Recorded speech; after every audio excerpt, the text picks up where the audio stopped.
بسم اللہ الرحمن الرحیم۔ السلام علیکم۔ یہ کاشانہ بصیرت کا آڈیو بک سیکشن ہے۔ ہم جو کتاب پڑھ رہے ہیں اس کتاب کا نام ہے عباد الرحمن فی کل دہر و زمان۔ کتاب کے مؤلف ہیں یوسف عباس نانجی صاحب۔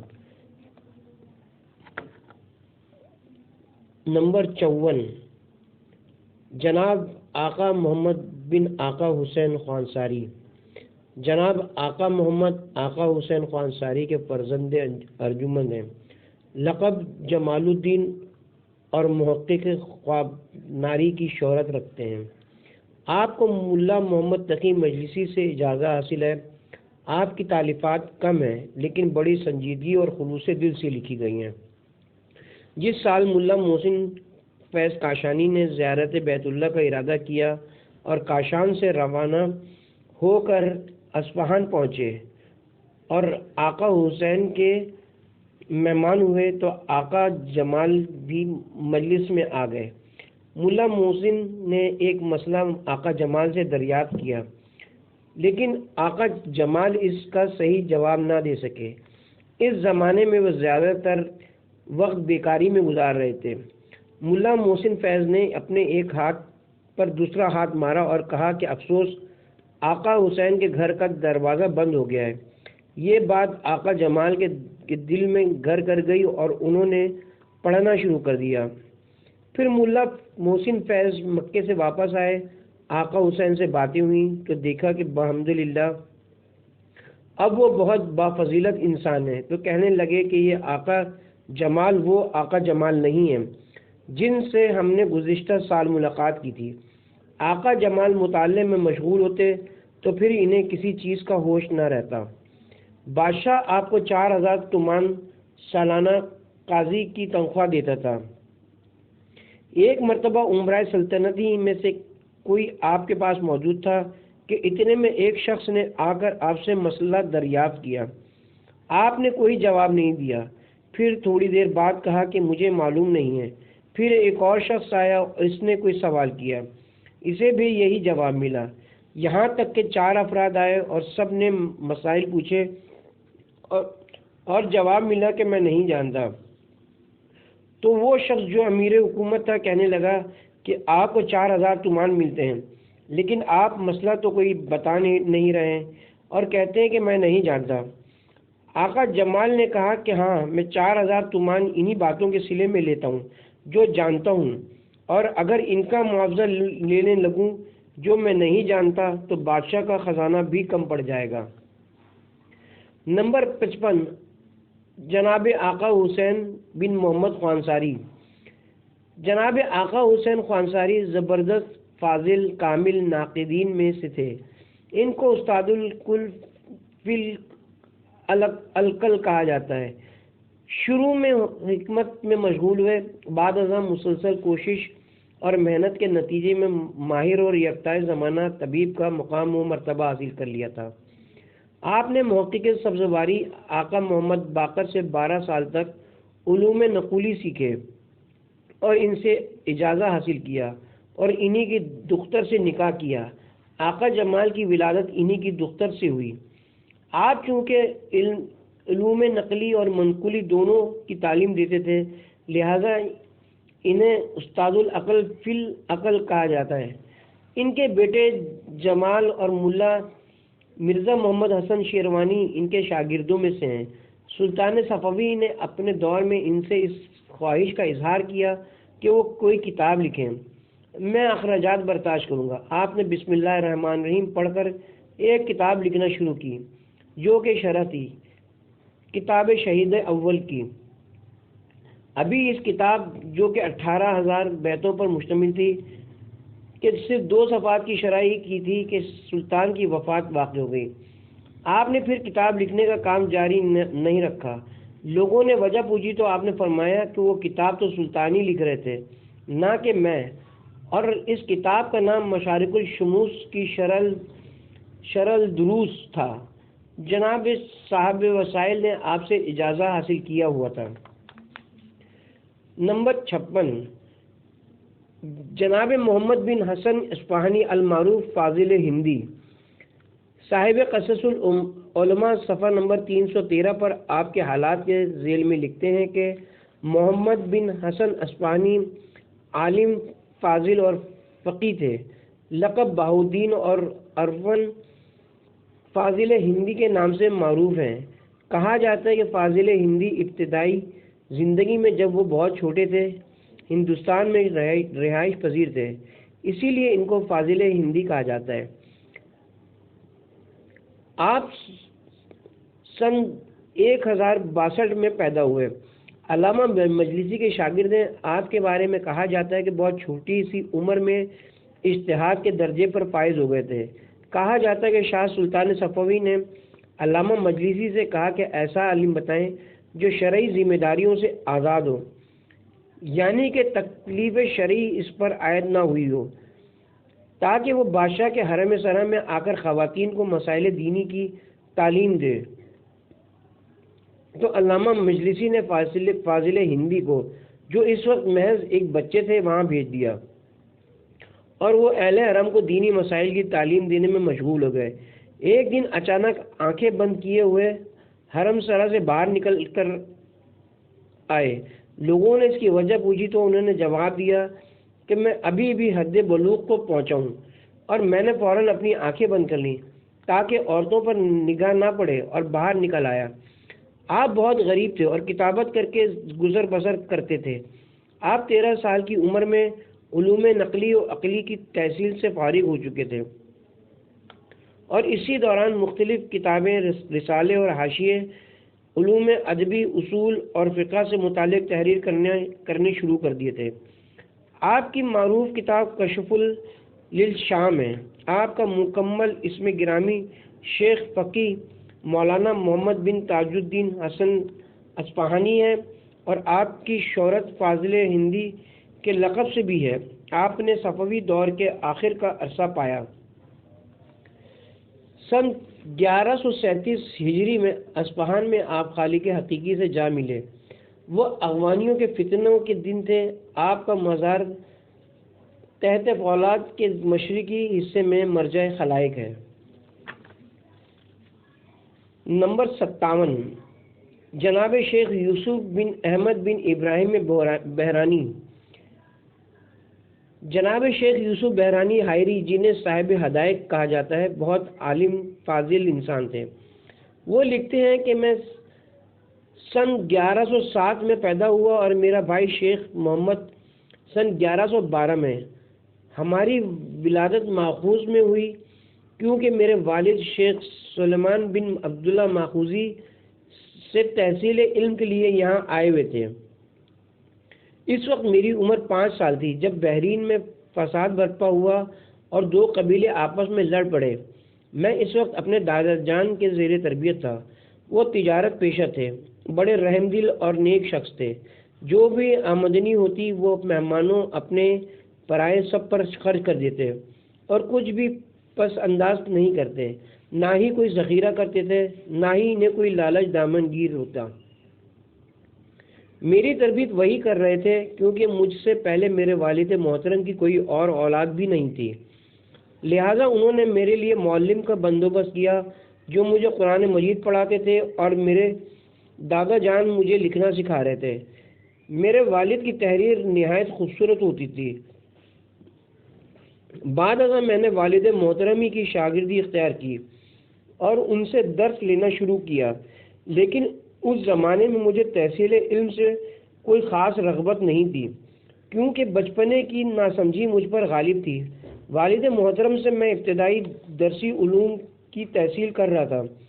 اسی دوران متعدد غیر ملکی افراد نے بحرین پر قبضہ کرنے کے لیے دھاوا بول دیا۔ 3 سال تک جنگ جاری رہی۔ ناصبیوں نے بھی انہی کی حمایت کی اور بحرین پر ان کا قبضہ ہو گیا۔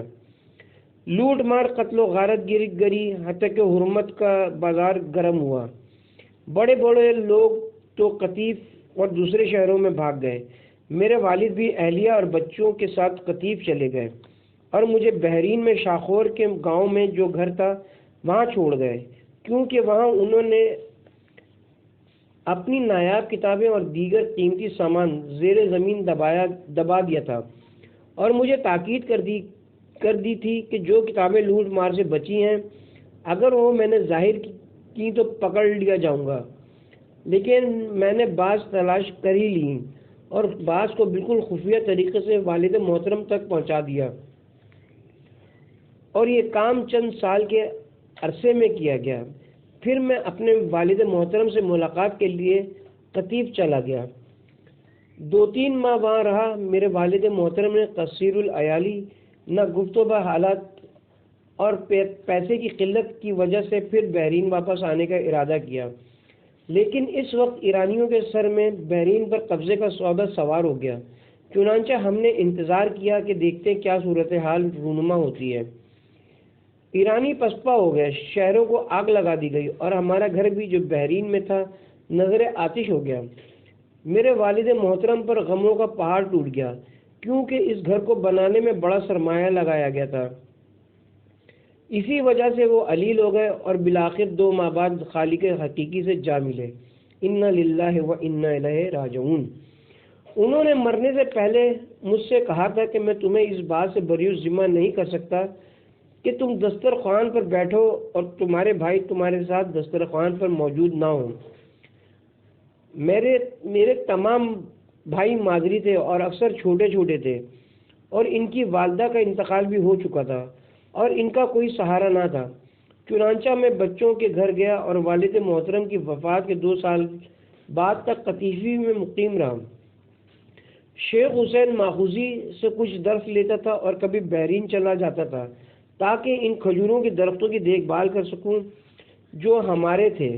میں ان کی فصل اٹھاتا تھا اور پھر قطیف آ جاتا اور درس میں مشغول ہو جاتا تھا، یہاں تک کہ ایران نے خوارج سے صلح کر لی۔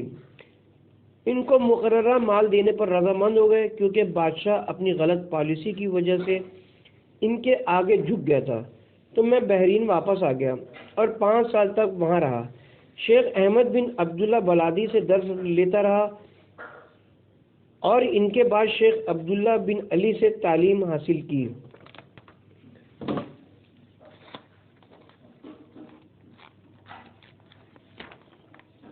اسی دوران مکہ معظمہ بھی گیا اور بعد ازاں زیارت رسول مقبول صلی اللہ علیہ وآلہ وسلم سے بھی مشرف ہوا۔ ائمہ اطہار علیہم السلام کی زیارت بھی میرا مقدر بنی۔ پھر حدیث کی تعلیم حاصل کرنے کے لیے قطیف گیا اور شیخ حسین سے تہذیب کا ابتدائی حصہ پڑھا۔ پھر بحرین واپس آ گیا۔ زندگی میرے لیے دشوار ہوتی جا رہی تھی، قرضے بہت ہو گئے تھے۔ یہ اس وقت کا ذکر ہے جب افغانی ہمارے ملک پر غالب آ چکے تھے۔ تو میں ایران چلا گیا اور کافی مدت کرمان میں رہا، پھر شیراز کا رخ کیا۔ وہاں اللہ تعالیٰ نے اپنے خاص فضل و کرم سے میرے لیے بہت سے اسباب و اعزاز و اکرام مہیا فرما دیے۔ اس علاقے کا حاکم جو مرزا محمد تقی تھا، ترقی پا کر محمد تقی خان ہو گیا تھا۔ اس نے مجھ پر بڑا کرم و احسان کیا اور اللہ تبارک و تعالیٰ نے میری محبت اس کے دل میں معجزن کر دی۔ اس کے زیر سایہ اس کے مدرسے میں تعلیم و تدریس کے فرائض انجام دیتا اور نماز جمعہ و جماعت بھی پڑھایا کرتا تھا۔ وہاں میں نے بہت سارے رسالے تحریر کیے اور مختلف مسائل کے جوابات بھی لکھتا رہا۔ ساتھ ہی حسب عادت مطالعے میں بھی مصروف رہتا تھا۔ پھر ایک وقت ایسا آیا کہ وہاں بھی گڑبڑ شروع ہو گئی، تو میں ایک گاؤں میں چلا گیا اور مطالعے میں مشغول ہو گیا، نیز کتاب ہدایت تحریر کرنا شروع کر دی۔ ساتھ ہی گزر بسر کے لیے کاشتکاری کرتا رہا تاکہ کسی کا محتاج نہ رہوں۔ اس گاؤں کا متولی مرزا محمد علی تھا جو مجھ سے بڑی محبت کرتا تھا اور مجھ پر احسان کیا کرتا تھا۔ اس نے مجھ سے ٹیکس بھی طلب نہیں کیا۔ پھر کسی موقع پر آ کر اس گاؤں پر قبضہ کر لیا۔ مرزا محمد علی مارا گیا، چنانچہ کتاب ہدایت کا سلسلہ بھولا بسرا ہو گیا اور ایسی ناگفتبا صورتحال پیش آئی کہ میری بہت سی کتابیں ضائع ہو گئیں۔ مجھے زیارت ایران عراق کی انتہائی دلی تمنا تھی، چنانچہ میں روانہ ہوا اور کربلا معلیٰ چلایا۔ اب تا وقت وفات یہی مستقل قیام کا ارادہ ہے۔ میں اپنے فقر و فاقے پر صبر کرتا ہوں اور مطالعے، تصنیف و تدریس میں مصروف رہتا ہوں۔ کتاب ہدایت کو دوبارہ مکمل کرنا شروع کیا اور الحمدللہ اس کی چند جلدیں تیار ہو گئیں، اور یہ اس مقدس ترین مقام کی برکت و رحمت ہے۔ جو کتاب میں نے ایران میں لکھی تھی، اس میں یہ وقت و متانت نہیں تھی، کیونکہ اس میں تمام آیات و احادیث اور اقوال نقل نہیں کیے گئے تھے، اور ہمارا مقصد یہ ہے کہ جس کے پاس یہ کتاب ہو اسے دوسری احادیث اور دلائل کی کتابوں کی ضرورت ہی نہ رہے۔ بہرحال آپ کی دیگر اہم اور گراں قدر تصانیف بھی ہیں جن کا تذکرہ سر دست ممکن نہیں، کیونکہ کتاب ضخیم ہو گئی ہے۔ کتاب لکھنے کی غرض و غایت یہی ہے کہ واقعاً علم اور علماء عرفا و فضلا کی ایک اجمالی حقیقت اس دور کے قائرین کرام کے سامنے لائی جائے، تاکہ ہر بندہ، ہر قاری اپنے اپنے ذریعے معاش میں ثابت قدم ہو جائے، علم کی نورانیت کو اپنے وجود میں جذب کرے اور شیعہ علی یعنی عالم ہو جائے۔ جناب شیخ یوسف بحرانی حائری نے کتاب ہدایت باب طلاق تک لکھی ہے۔ یہ ایک جلیل القدر کتاب ہے۔ آپ سید الشہداء حضرت امام حسین علیہ السلام کے روضہ انور کے مجاور رہے۔ آپ کی ایک کتاب لؤلؤ البحرین بھی ہے۔ آپ کی رحلت سن 1186 ہجری میں ہوئی۔ نماز جنازہ آقا محمد باقر بہبانی نے پڑھائی اور آپ کی تدفین کربلا معلی میں ہوئی۔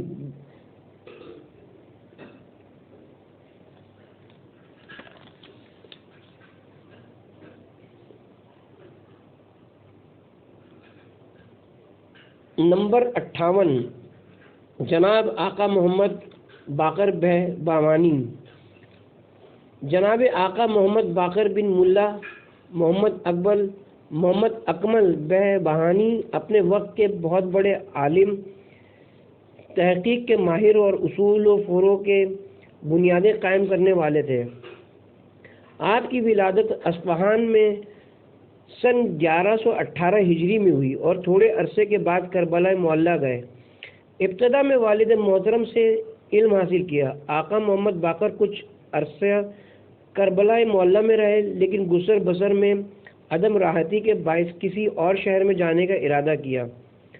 اسی دوران ایک شب خواب میں سید الشہداء حضرت امام حسین علیہ السلام کی زیارت کی۔ آپ علیہ السلام نے فرمایا کہ میں اس بات سے راضی نہیں ہوں کہ تم میرے جوار اور میرے شہر سے نکل کر کہیں اور جاؤ۔ چنانچہ آقا محمد باقر نے اپنا ارادہ ترک کر دیا اور کربلا معلی ہی میں مستقل رہائش اختیار کر لی۔ امام علی مقام علیہ السلام کی رحمت و برکت سے معاشی حالات بھی کافی بہتر ہو گئے اور بعض ازاں آپ کے فرزندگان بھی عالم دین ہوئے۔ آپ کے متعلق مشہور ہے کہ آپ جب بھی سید الشہداء حضرت امام حسین علیہ السلام کی زیارت سے فیضیاب ہوتے تو پہلے اس چوکھٹ کا بوسہ لیتے جہاں پاپوش اتارے جاتے ہیں، اور اپنا چہرہ اور داڑھی ملتے، پھر نہایت خضوع و خشوع کے ساتھ روتے ہوئے حرم مقدس میں داخل ہوتے اور زیارت کرتے۔ اسی طرح عزاداری کا بھی خلوص دل سے بہت اہتمام کرتے تھے۔ آپ کے شاگرد بہت ہوئے اور سبھی اپنے زمانے کے فضلاء اور علماء تسلیم کیے گئے، مثلاً آقا سید مہدی بحر العلوم، شیخ جعفر نجفی، مرزا ابو القاسم قمی وغیرہ۔ آپ کا ہر شاگرد کسی ایک فن میں بے اندازہ مہارت رکھتا تھا۔ شیخ عباس قمی محنت الاعمال کی جلد 2 میں رقم دراز ہیں۔ سن 1209 میں شیخ اجل اکمل استاد اکبر مقلد محمد باقر حائری کی رحلت ہوئی اور ان کی ولادت شریف کے 6 یا 7 سال بعد علامہ مجلسی کی رحلت ہوئی اور وہ شہدائے کربلا علیہ السلام کی پائیدی کی طرف مشرقی روایت حسینی علیہ السلام میں دفن ہوئے۔ ان کی والدہ آقا نور الدین کی دختر نیک اختر ہیں جو ملا صالح مازندانی کے فرزند ارجمن تھے، اور آقا نور الدین کی والدہ آمنہ بیگم مجلسی اول کی صاحبزادی ہیں، اسی لیے وہ جناب مجلسی کو جد اور مجلس ثانی کو ماموں کے نام سے یاد کرتے ہیں۔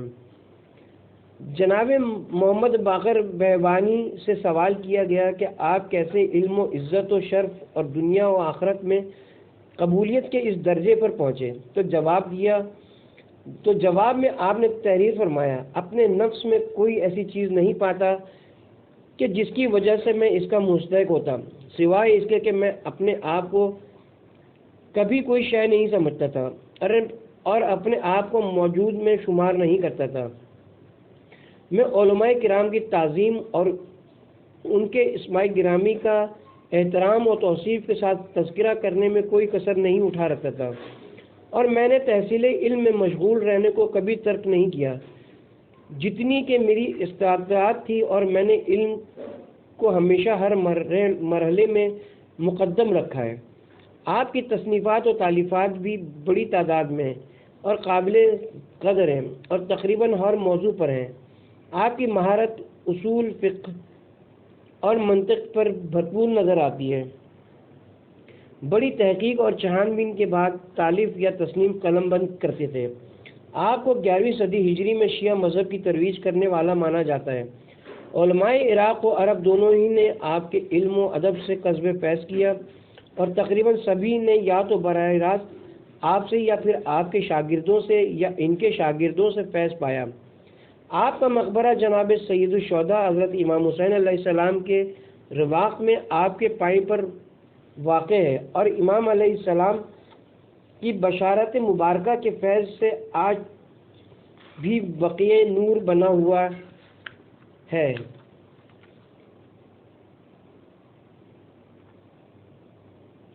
نمبر 59، جناب محمد بن ابی ذر نراقی اول۔ جناب اخند ملا محمد مہدی بن ابی ذر نراقی حاجی ملا احمد کے والد ماجد تھے۔ آپ نے علوم عقلی و نقلی اور ریاضی میں بہت تحقیقات کی ہیں۔ ملا محمد اسماعیل خاجوئی سے 30 سال تک درس حاصل کیا۔ آپ نے آقا محمد باقر بہبانی سے بھی شرف شاگردی حاصل کیا۔ ریاضی، حساب، حیت، ادبی علم، معنی و بیان تفسیر میں آپ ید طولہ رکھتے تھے۔ ابتدائی تعلیم کے وقت مالی لحاظ سے بالکل تہی دست تھے، یہاں تک کہ اپنے لیے چراغ بھی نہیں جلا سکتے تھے، اور بیت الخلاء میں جو چراغ جلتا تھا اسی سے فائدہ اٹھاتے اور اسی کی روشنی میں مطالعہ کرتے تھے۔ کہا جاتا ہے جتنے بھی خطوط ان کے وطن سے آتے انہیں نہ کھولتے اور نہ پڑھتے کہ کہیں حواس پراگندہ نہ ہو جائیں، اور سب کو اپنے بستر کے نیچے رکھ لیتے تھے۔ ان کے والد محترم حکام کے ہاں ملازمت کرتے تھے اور حکومت کا پست ترین عہدہ ان کو ملا تھا۔ وہ نراق کے چپڑاسی نائب قاصد تھے۔ جب گردش حالات کے تحت ایک یورش میں ان کے والد مارے گئے اور کسی ہمدرد نے سارا حال ان کو تحریر کیا کہ آپ کے والد قتل کر دیے گئے اور آپ کو آنا چاہیے، تو انہوں نے حسب عادت یہ خط بھی نہیں پڑھا۔ جب ادھر سے نا امیدی ہوئی تو لوگوں نے ان کے استاد اخند ملا اسماعیل کو لکھا کہ ملا مہدی کے والد صاحب وفات پائی اور ان کو اس المناک موقع پر آنا چاہیے، تو آپ ان کو ان کے شہر روانہ کریں۔ اسی دوران ملا مہدی درس کے وقت اپنے استاد اخند ملا اسماعیل کے پاس پہنچے تو دیکھا کہ استاد محترم کچھ متفکر غم زدہ اور محزون ہیں اور قدر پریشانی کا اظہار کر رہے ہیں۔ اخند ملا مہدی نے اپنے استاد سے پڑھنے کا تقاضا کیا تو استاد نے کہا کہ تم فوراً نراق جاؤ، تمہارے والد مریض ہیں یا زخمی ہیں۔ اخند ملا نے کہا کہ خدا ان کی حفاظت فرمائے، آپ درس شروع کیجئے۔ اس پر استاد محترم نے مزید وضاحت فرمائی کہ تمہارے والد محترم کا انتقال ہو گیا ہے یا انہیں قتل کر دیا گیا ہے، لیکن اخند ملا مہدی استاد سے درس کا اصرار کرنے لگے۔ آخر کار استاد محترم نے ان کو حکم دیا کہ تم فوراً وطن روانہ ہو جاؤ، تو وہ عراق روانہ ہوئے اور صرف 3 دن ٹھہر کر واپس چلے آئے۔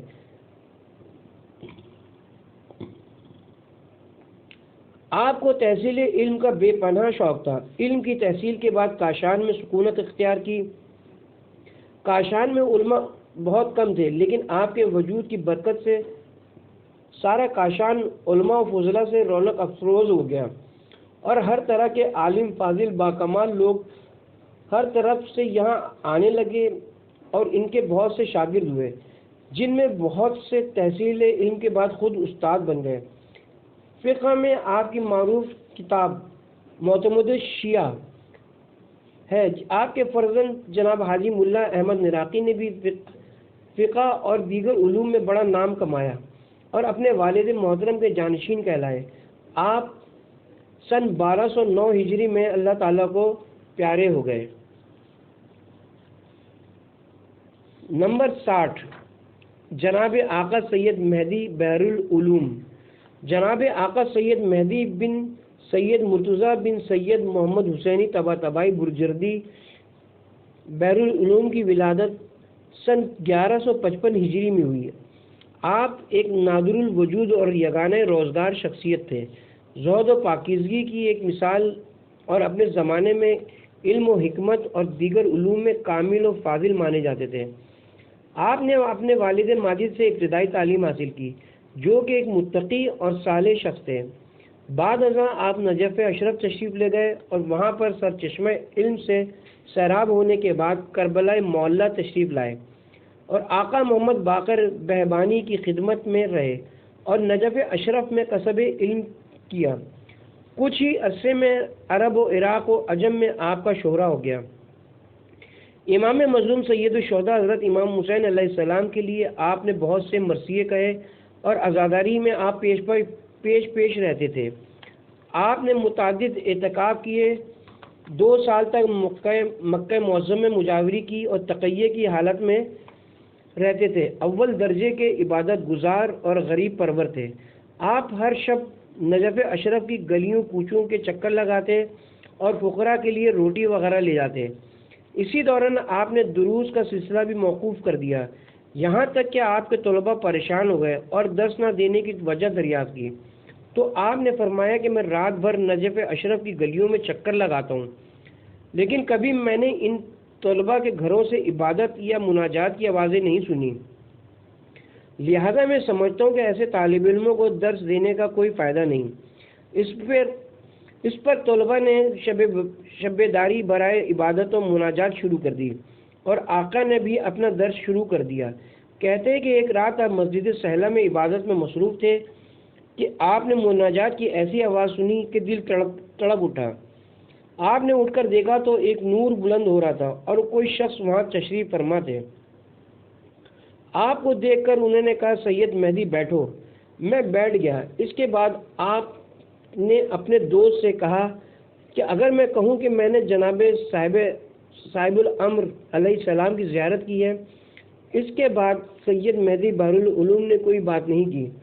سید جواد عاملی بحر العلوم کے شاگردوں میں سے تھے اور شیخ محمد حسن صاحب جواہر الکلام نے ابتدا میں سید جواد کی شاگردی اختیار کی تھی، تو سید جواد نے تذکرہ کیا کہ ایک رات میں نے دیکھا کہ میرے استاد بحر العلوم نے امیر المومنین علیہ السلام حضرت علی علیہ السلام کے روضے کے صحن کا دروازہ کھولا اور حرم اطہر کی طرف روانہ ہوئے۔ میں نے ان کا تعاقب کیا، پس میں نے دیکھا کہ رواق کا دروازہ جو کہ بند تھا خود بخود کھل گیا اور وہ وہاں سے گزر کر حرم اطہر کی جانب چلے اور حرم اطہر کا دروازہ بھی اسی طرح کھل گیا۔ آپ نے پھر اپنے جد کو سلام کیا اور مرقد منور سے جواب سلام آیا۔ یہ دیکھ کر مجھے خوف محسوس ہوا اور میں واپس آ گیا۔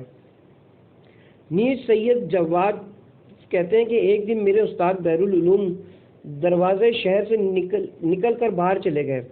میں ان کے پیچھے ہو لیا یہاں تک کہ ہم مسجد کوفہ میں داخل ہو گئے۔ پھر میں نے دیکھا کہ آپ مقام صاحب امر پر حاضر ہوئے ہیں اور امام زمانہ سے بات چیت میں مصروف ہیں۔ اس دوران ایک مسئلہ بھی دریافت کیا تو جواب ملا کہ احکام شریعت میں ظاہری دلائل دیکھنے کی ذمہ داری ہوتی ہے اور تمہاری ذمہ داری یہی کہ اب دلائل سے استفادہ کرو، حقیقی احکام کی تم پر کوئی ذمہ داری نہیں۔ جناب سید کاشف الغاتا میں آپ کے شاگرد تھے. آپ سے بہت سی کرامات منسوب ہیں. کشف اور عرفان اور تفسیر غرض کے ہر شعبہ علم میں آپ کا کمال مثالی تھا، جو روحانی و معنوی طور پر آج بھی ہر مومن طالب علم جویائے حق کے لیے مشعل رہا ہے. یہی وجہ ہے کہ آج بھی جیسے ہی ہم